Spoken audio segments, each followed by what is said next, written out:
once again to Full Stream Ahead.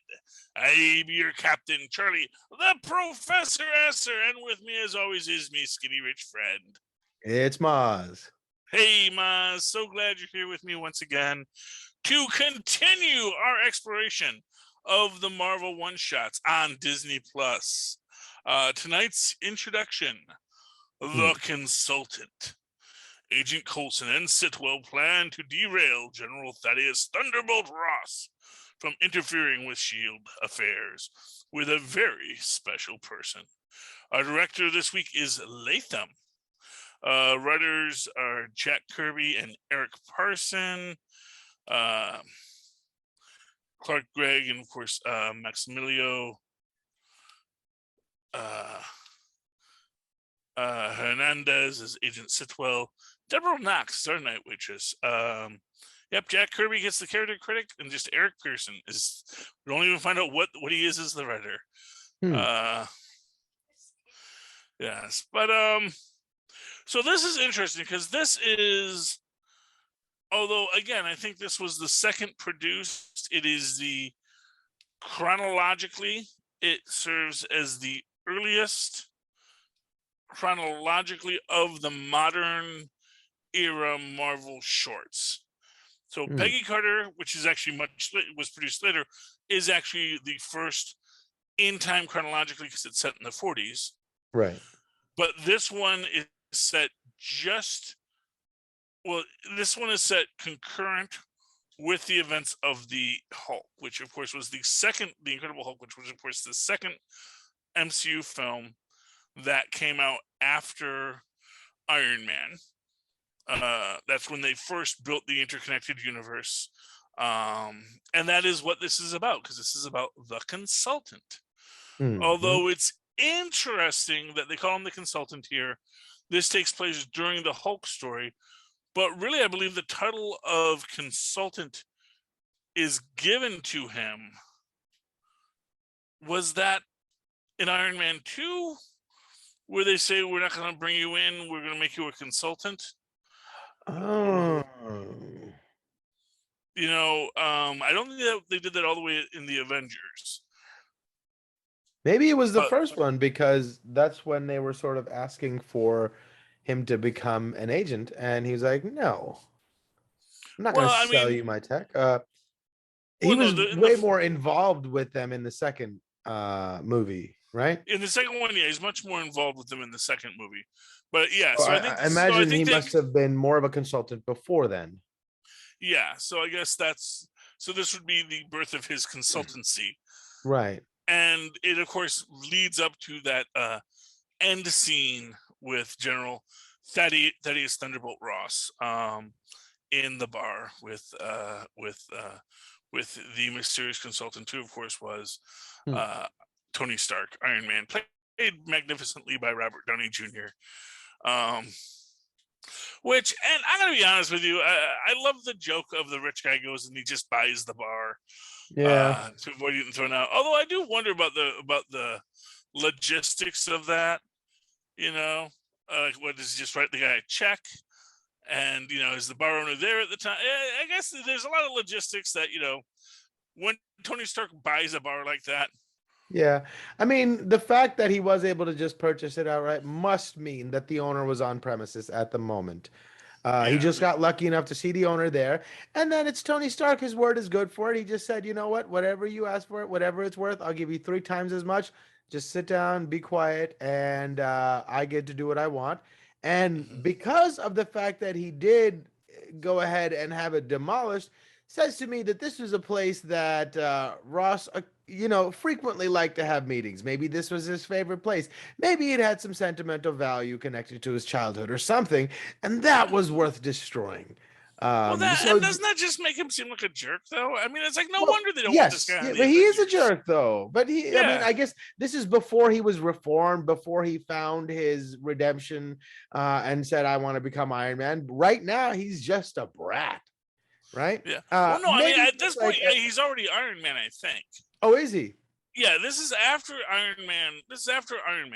Well, maybe he has a This, personal vendetta against Ross, and maybe he has every right to. Ross has rubbed a lot of people the wrong way, yeah, so I mean, I, clearly they have that negative feeling, and in yeah. fact, So I that, mean, yeah. yeah. Sometimes you have to be a jerk, though. I mean, like I don't know. There's no saying in the Bible saying thou shalt not jerk.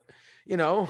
Actually, there's several that say don't be a jerk. So, you know, Bible, the Quran, it's all over the place. It's not, Right, you're right. really not supposed to be a jerk in general. You're supposed to be actually be like, a nice person, do unto others as you'd have them do unto you. And Well, hey, Thunderbolt Ross would probably do a whole lot unto me. You know what I'm saying? I know, but So that you're if just we're supposed, following the letter of that law, no, you know. but it's how you want him to treat you, and that's how you should treat Ah, him. It's hey, well, if you're gonna amend that, then sure, anyway, but yeah, no, that's the thing. Yeah, don't be a jerk is in the Yeah. Bible. We will say that. That is, I'm gonna go out on a limb. Now, granted, there could also a lot of spots in the Bible where it tells you to actively be a jerk to people. So, Fair. Yeah, right. obviously a lot That's of what I'm saying. religious Sometimes, tomes. you need to be a jerk. Sometimes Yeah. people call for it. I mean, there is such a thing Yeah, as yeah, and sometimes and religious the tomes just needing are out written of by it. jerks in general. So, Mm. um, I'm just saying some it brought religious me tomes. a measure of joy to know that probably he enjoyed that quite a bit, destroying his favorite little restaurant. So that brought me a bit of joy. Fair enough. Fair enough. And we all do love the Schadenfreude. Mm, That is what that is, and we know that Ross is a guy. If anyone is deserving having bad things happen to him, it is arguably Ross, because we just know from the Incredible Hulk movie, he manipulates Blonsky into getting the serum, and all that, and the untested serum too. Because let's face it, this was serum. They don't. It's not like they had a breakthrough in the serum when they give it to Blonsky. They right. they just took it off the shelf, and Ross Well, just he wanted was to see. very eager to participate as well. He did not need it. I mean, I'm sure he understood that it was an untested formula, Yeah, but his ego was too big to let that moment pass. I understand that, but I also think that there's just sort of the informed consent that I don't think you could argue solid informed consent. I think that at the end of the Hulk, the leader gives Stern gives Blonsky more informed consent than I don't know. than I think. I felt like Blonsky was a soldier and understood his role as being expendable to the cause, right? So to that end, most things are fair game, especially when you consider that I could have superpowers. That's a chance. I mean, like people as dedicated to the cause as him would easily take. Mm-hmm. Oh yeah, I mean, I'm not arguing that, and I do think that the very interesting thing about this specific one is this is taking place when before Winter Soldier, which means Sitwell at this point in history is very much seen as a trusted member of Shield. Hmm. And also within this you have this idea where he makes the point that the council, the International Council, which we know Hydra had at least one seat, because we saw that both the first guy who wound up in Agents of Shield, I'm blanking on his name. Was it Not sure. Powers something? Anyway, later replaced by Robert Redford in Hmm. the third one. Or no, was that Winters? No, that was. Civil War. Wait, where was Civil Civil War War the one with because Robert Redford? yeah, because he wanted the Sokovia or no, the Sokovia Accords, No, right? no. Robert Redford must have been. Robert Redford was Winter Soldier. That's right. Oh. Robert Redford was Winter Soldier because they were trying to launch Project Insight. That's right. I'm remembering now. I'm getting all my pieces in the row. And in Avengers, that seat was held by one of the Hydra guys who wound up in Agents of S.H.I.E.L.D.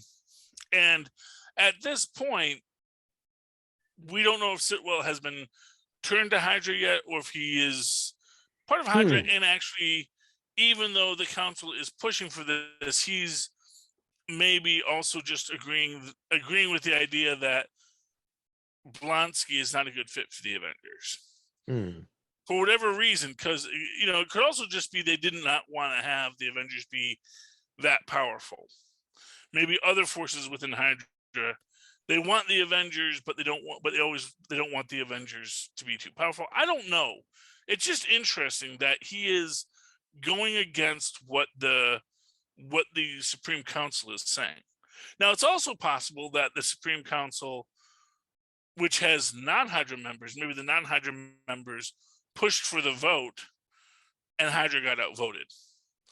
That said, well, if we have, a guy like Blonsky, who is a soldier, who is superpowered, if we can get him to be on our Avengers team, maybe that works for us, and then that becomes a threat to Hydra. There's a lot of ways you could sparse it to see exactly why it is he is participating with Coulson in this to try and stop the Abomination from going on to this proto-Avengers team. Also, interestingly enough, in this is the fact that Sitwell again volunteers to be the patsy. Right. It reminded me of the Major Domo in Book of Boba Fett. He's like, I'm very good at groveling. Please allow me to grovel for you. That's what my line are good at. Yes. Well, and and to be fair, that's a fair and useful skill, as we said in the Book of Boba Fett. That is a useful skill. He said, I'm a great patsy, which I think, again, is the kind of thing that plays out nicely in later stories when we do have him right as the Hydra, and also in his own way a patsy in that when he plays the patsy, who betrays Hydra and says this is what they're doing, this is what Hydra's building, basically gives Cap the whole story, yeah, which again is one of those weird things where it's like, man, maybe he's actually much deeper covered. That's the thing about Sitwell, is maybe we're never supposed to know, is he Hydra or is he deep level triple cross agent? Maybe he didn't get hit by that rider truck. Maybe he's still alive. Maybe he was LMD the whole time. He's a survivor, I guess. I don't know, man. I would love to see them bring him back and just have one more twist and everything else that goes on with so S.H.I.E.L.D. devious. and all these guys. Yes. But yeah, I mean, it's a very interesting take. We also get in this the idea of the next level. So I'm level 6. I know everything. He's a I'm level 7. 6. Is like, come on, there's a level 12. Yeah, well, that's the thing, is like it keeps on going up, and I get the feeling that there's always these, like every time it's like, well, I'm level 7, I'm level 8, and yeah, it's just like they just keep raising the cap every time somebody new enters. Okay, we need another measure. Okay, so Fury gets moved up to level 77 now. Every time a new person enters, he's level 78. Yes, well, I mean, it's interesting, but I like that gag because they do that gag again in Agents of S.H.I.E.L.D. When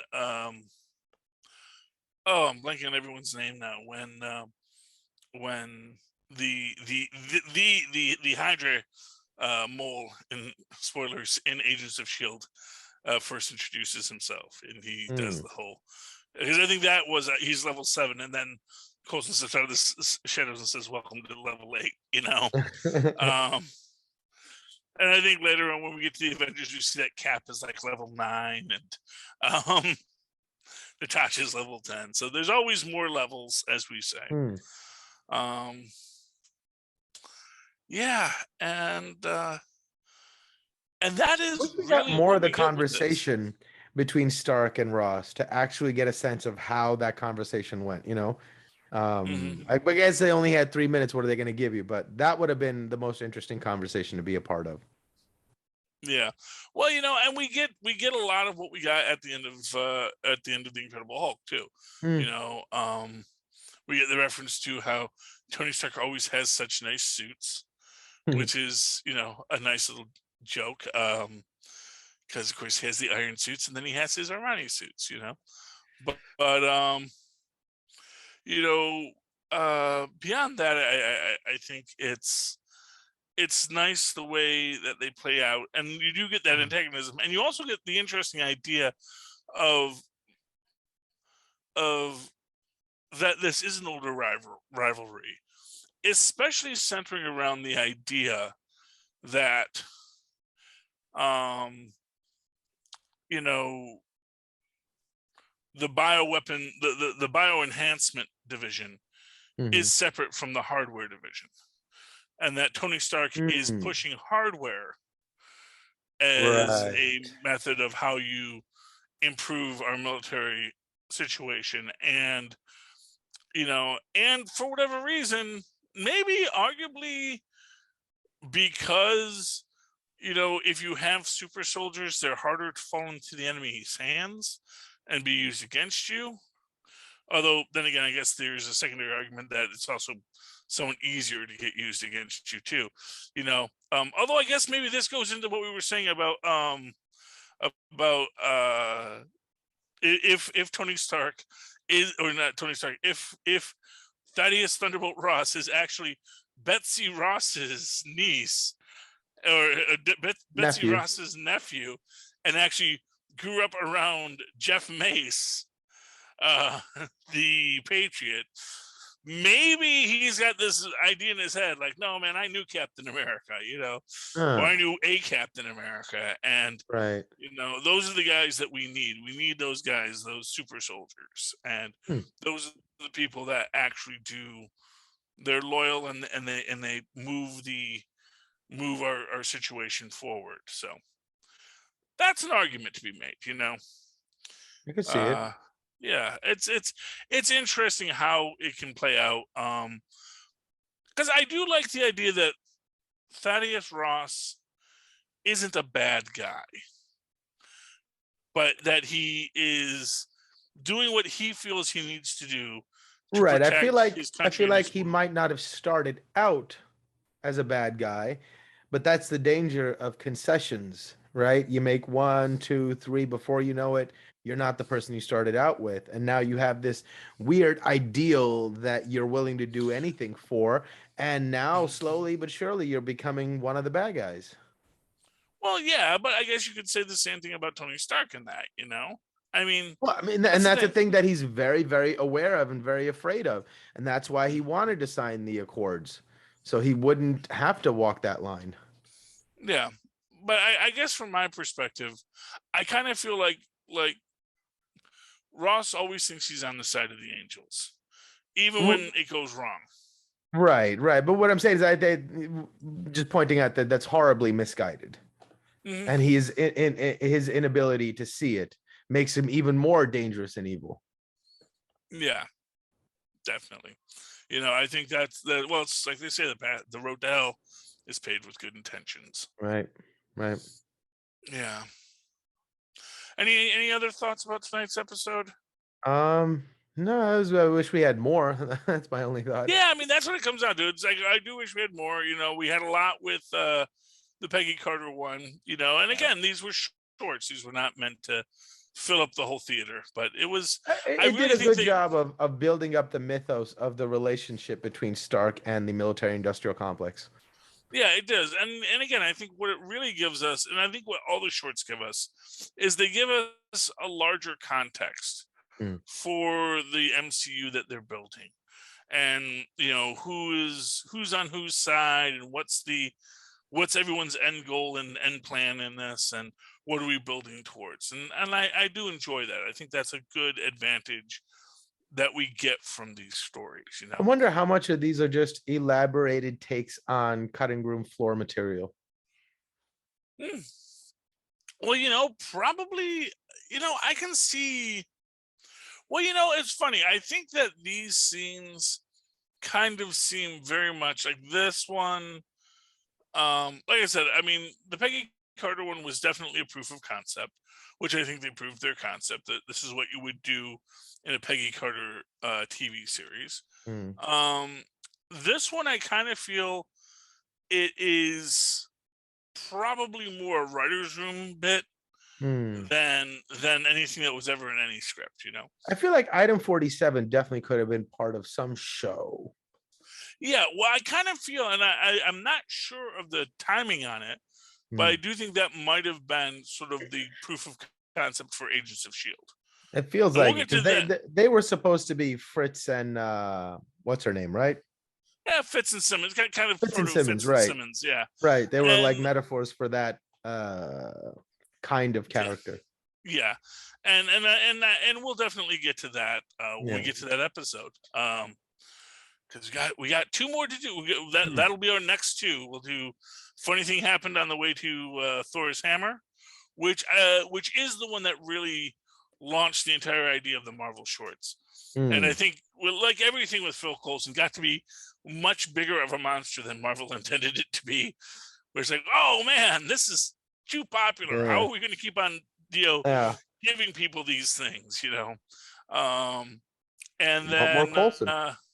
yeah, everyone wanted more Coulson. And then item 47. In the meantime, Mozz, if people would like to reach out to us and talk to us about the shorts, about anything in the interconnected MCU, about the upcoming Moon Knight series, which we will also be reviewing here, they can write to us at CapesandLunatics@gmail.com. That's CapesandLunatics, all one word, at gmail.com. That's all spelled out. There's no ampersands in there. You can also talk to us if writing is hard.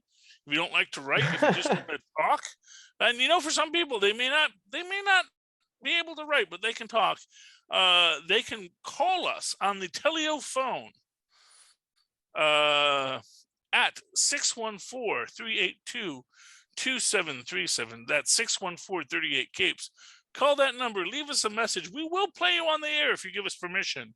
And if you just want to give us a brilliant idea but don't want your voice heard so that the CIA doesn't track you down, we understand that as well. But we can discuss your ideas and properly anonymize you if necessary. Likewise, I want everyone down there, go down into our show notes, go to Linktree, that's linktr.ee/CapesandLunatics. Find all of our merch. If you want to give us money, we have high quality merch. This is an aluminum lined cup. It keeps your cold things cold for an insane period of time. I assume it will keep hot things hot too. I have not put a hot thing in it yet, but I can tell you the cold part works amazingly well. You can also get t-shirts and things like that in a plethora of sizes. You can also link to all of our. You can also find all of our shows on the Capes and Lunatics networks there, including Super Connectivity, Capes and Lunatics. We Are the Night. Was it We Are the Night is the Moon Knight podcast? Maybe that's the Batman podcast. I don't know. We've got a lot of podcasts. And of course, you can always subscribe to our Patreon there for as low as $1 a month, free video at exclusive video content at $5 a month. That means topless movie reviews. That means helping us out with our worst superhero movies of all time brackets, and many other adventurous things. That's at Linktree, linktr.ee/CapesandLunatics.